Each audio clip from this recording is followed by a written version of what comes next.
आमा की डाई माँ घुघुती न बासा, आमा की डाई माँ घुघुती न बासा, घुघुती न बासा। आज मैं फसक के प्रोग्राम में हूँ और मुझे बहुत खुशी हुई कि आप जैसे नौजवानों ने हमारे पहाड़ की संस्कृति को आगे बढ़ाया और यहाँ का माहौल आपने जो दिखाया, मैं बहुत आपको बधाई देता हूँ। और मैं अपनी कुछ पुरानी यादें आपसे ताज़ा करना चाहता हूँ। मेरी आज लगभग 62 साल की उम्र है और मेरे फादर भी यहीं पैदा हुए, इसी रामनगर में। हम पहाड़ के ही रहने वाले हैं और ये रामनगर में दूसरे साल हमें गई था। और मैं आपको बचपन की बात बताऊं,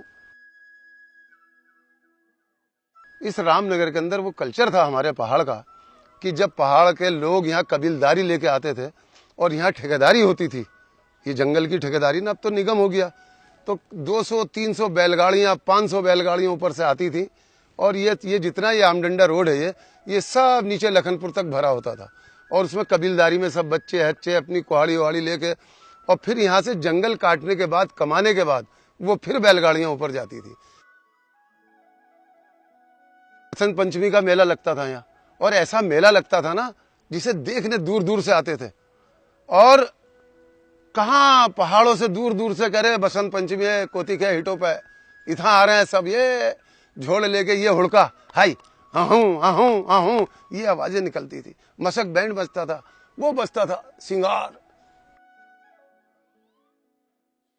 हमारे पहाड़ के अंदर आज भी अगर कोई आदमी परदेशी होगा और कहेगा साहब मेरे पास खाने को नहीं ठहरा, ठहरने को नहीं ठहरा, तो पहाड़ के अंदर आज भी कच्चा भोजन उसे देंगे, बना और खा।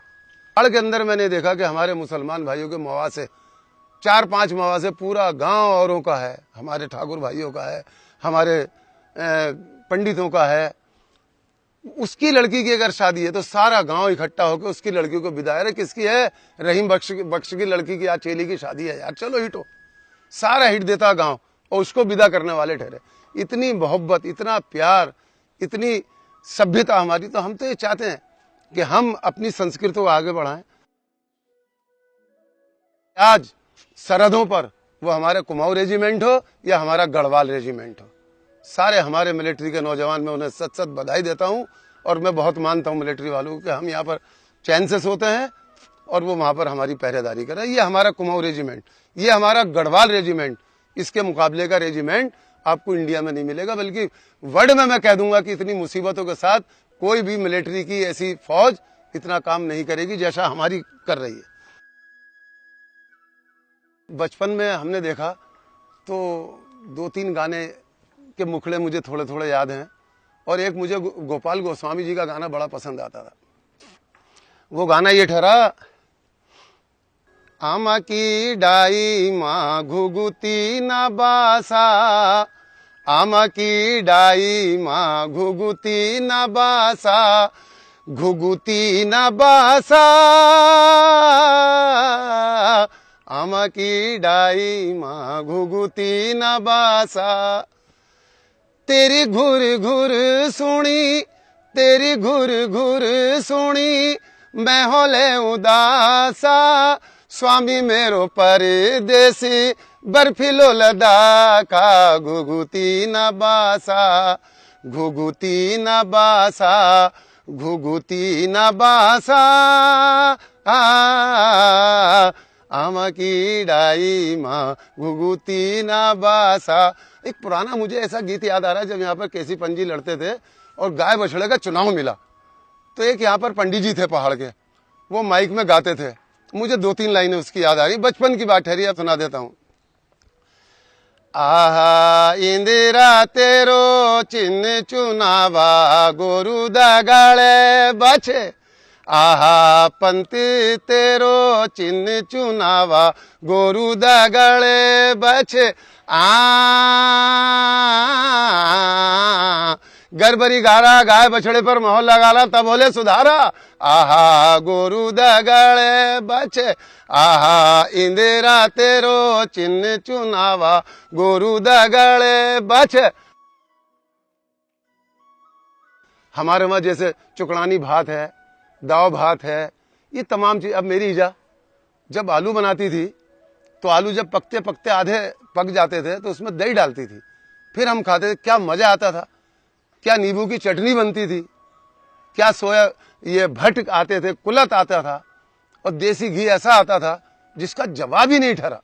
आने वाली जनरेशन को हमें बताएं चुकड़ानी भात क्या होता है, हमें बताना है कुलत क्या है, इसके फायदे क्या हैं। अगर किसी के पथरी हो तो कुलत की दाल खाए, कुलत की दाल भिगो के सुबह को उसका पानी पिए, पथरी टूट जाती है। ये पहाड़ हमारा तमाम जड़ी बूटियों का पहाड़ है। इतना पहाड़ इतना बढ़िया कहाँ मिलेगा। देखिए ऐसी जगह हम पैदा हुए जहाँ पर केदारनाथ, बद्रीनाथ, गंगोत्री, यमुनोत्री, हेमकुंड साहिब, कलियर शरीफ, हजरत ख्वाजा हजरत साबिर पाक रहमतुल्लाह ताला जहाँ पर मौजूद हो, जहाँ रेठा साहिब हो, जहाँ नानक मता हो, तो ऐसी सभ्यता कहाँ मिलेगी, इतना प्यार कहाँ मिलेगा। ये हमारे लोगों का प्यार है और हमारे लोगों की मेहनत है। अब यही याद ठहरा, अब हम चेयरमैन बन गए भैया, ये सब बातें ऐसी हो गई, एक याद रह गई है, पुरानी यादें हमने आपसे साथ शेयर की हैं। भैया हमारे पहाड़ का जो कल्चर है, हम तो आपसे भी ये रिक्वेस्ट करेंगे इसे आगे बढ़ाओ। और मैं सारे देखने वालों को मैसेज देता हूँ कि हमारे पहाड़ में भी आए और हमारे पहाड़ के जो रंग रूप हैं, जो यहाँ की वनस्पतियाँ हैं, जो यहाँ के पहाड़ इतने बढ़िया हैं और यहाँ पर हमारे तीर्थ स्थान हैं, इनको भी ज़रूर देखें आके। और हमारे पहाड़ में देखें क्या 24 गज का लहंगा बनता था, क्या वो दौर हमने देखे हैं जब हमारे पहाड़ की औरतें आती थी श्रेणियाँ, तो ये इतना ब्लाउज, ये हमने आंखों से देख रखा है, बल आंखों से। तो हमारी वो सभ्यता, आज हमारी सभ्यता दूसरे अपनाने को तैयार है। तो हमें चाहिए, मैं देखने वालों से भी ये कहूँगा, भाई जितने भी हमारे बुजुर्ग हैं, हमारे साथी हैं, हमारे बराबर के हैं, भैया सब पहाड़ की सभ्यता जो हमारे पहाड़ी लोग हैं वो अपनाएं। ठीक है, हिंदुस्तान सारा हमारा है, हर सूबा हमारा है, हर जगह की आप संस्कृत सभ्यता अपनाओ, मगर हमें अपने यहाँ की, चाहे वो हरियाला मेला हो, हरेला हो या घुघुती हो, इन्हें नहीं हमें भूलना चाहिए। पूरा हिंदुस्तान हमारा है, जहाँ का भी कल्चर होगा हमारा हिंदुस्तान का, मगर हमारे पहाड़ का जो कल्चर है हमें इसे अपनाना चाहिए। अच्छा दाजू, मैं एक बात कहता हूँ, जो हमारे ये फसकिया प्रोग्राम का या ईजा के नाम से जो तुमने चलाया है, मैं सारे अपने भाइयों से कहता हूँ, मेरे जितने उत्तराखंडी भाई हैं इसको आगे बढ़ाएं ताकि इनकी हिम्मत भी बढ़े और ये प्रोग्राम हमारा आगे बढ़े। मैं सबसे हाथ जोड़ के कहता हूँ भैया इस काम को आगे बढ़ाओ और हम आपका धन्यवाद करते हैं। तो मुझे एक और गाना याद आ रहा है, वो सुना देता हूँ। बेड़ी पाको बारे मासा हो नरण काफिल पाको चैता मेरी छैला, हो नरण काफिल पाको चैता मेरी छैला, अल्मोड़ा की नंदा देवी, अल्मोड़ा की नंदा देवी, ओ भैया फूल चढ़ान में मेरी छैला।